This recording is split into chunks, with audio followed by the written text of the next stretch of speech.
한 주간 이슈를 알아보는 앞으로에서는 이번 주 화제였던 법무부 금친혼 범위 축소 검토에 대한 얘기 해보고요.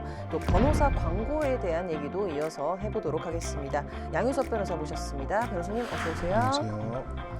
네, 이번 주 좀 흥미로운 주제로 한번 이슈를 전해드리려고 합니다. 법무부에서 근친혼 금지 범위 축소를 검토한다고 하는데 이런 검토를 하게 된 배경부터 먼저 설명해 주시죠. 네, 일단 헌법재판소는 2022년에 민법에 규정된 8촌 이내 혈족 간의 혼인 금지는 합헌으로 판단을 하고 8촌 이내 혈족의 혼인을 무효로 보는 규정은 헌법 불합치로 판단하면서 2024년 11월 31일까지 잠정 적용을 명하였습니다. 헌법재판소는 이런 8촌 이내 혈족의 혼인 중에서도 이미 혼인이 이루어지고 자녀를 출산하는 경우 등 가족이 형성된 경우까지 혼인 자체가 없었던 것으로 보는 것은 과도하고 무효로 보는 혈족의 범위가 너무 넓다는 것을 그 이유로 판단하였습니다. 참고로 혼인이 무효로 되면 취소와 달리 처음부터 혼인이 없었던 것으로 되므로 부부 사이에 태어난 자녀는 혼외자가 되고 부부가 아닌 이해관계인도 혼인 무효를 청구할 수 있는 등 혼인 취소나 이혼과 좀 여러 차이가 있습니다. 법무부는 이러한 헌법재판소 결정과 최근 변화된 사회 인식 등을 바탕으로 근친혼 범위를 재검토하고 있었습니다. 네, 굉장히 앞서 말씀드렸죠. 흥미로운 주제인데요. 자, 구체적으로 좀 어떻게 개정하겠다는 것인지 그리고 이 법무부의 발표 이후에 좀 법조계 반응이라든지 이런 건 어떤가요? 네, 일단 법무부가 발주한 연구용역 보고서에 의하면 현재 민법상 그 금친혼 금지 규정인 8촌 이내 혈족을 4촌 이내로 규정하고 6촌 이내 인척을 직계로 줄이는 방안이 검토되고 있습니다.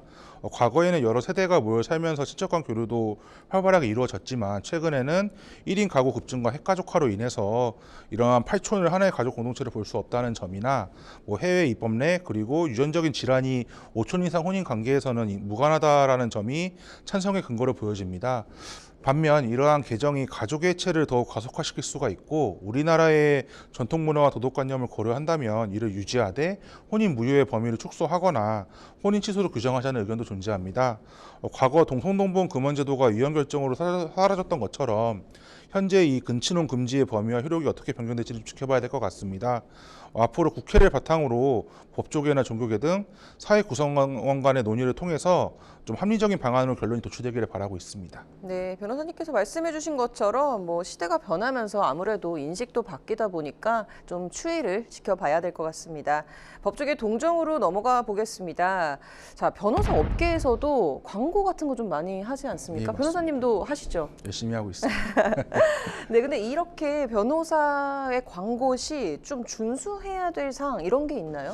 예, 일단은 변호사는 학력이나 경력, 주요 취급 업무 실적 등을 인터넷이나 신문, 방송으로 광고할 수가 있습니다. 말씀하신 것처럼 변호사 수가 증가하면서 광고 경쟁도 점점 심화가 되고 있는데요. 하지만 이 변호사는 공공성을 지닌 법률 전문가이기 때문에 무분별하게 광고를 할 수는 없고 변호사법과 대한변호사협회가 제정한 변호사 광고에 관한 규정을 준수해서 광고해야 됩니다.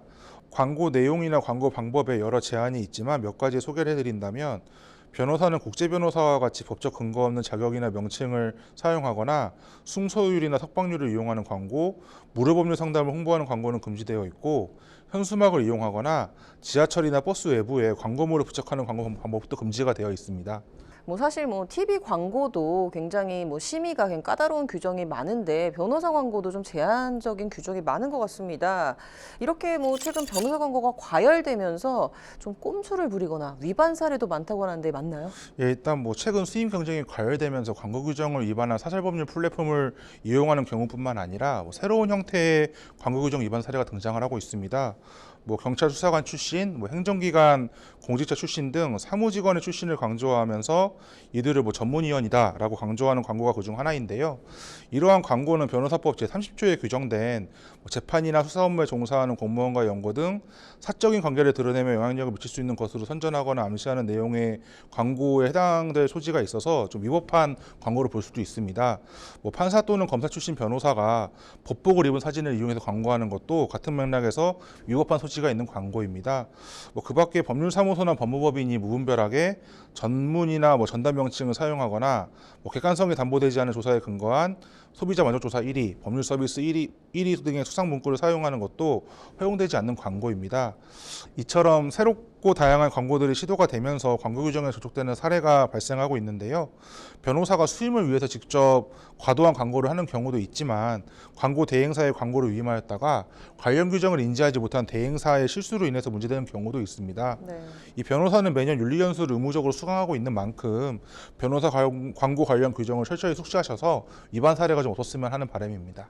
네, 아무래도 규정은 지키라고 만들어진 조항이니까 위반하지 않고 모두가 좀 페어 플레이를 하면서 광고를 하는 것이 좋겠네요. 이번 주 여기까지 듣도록 하겠습니다.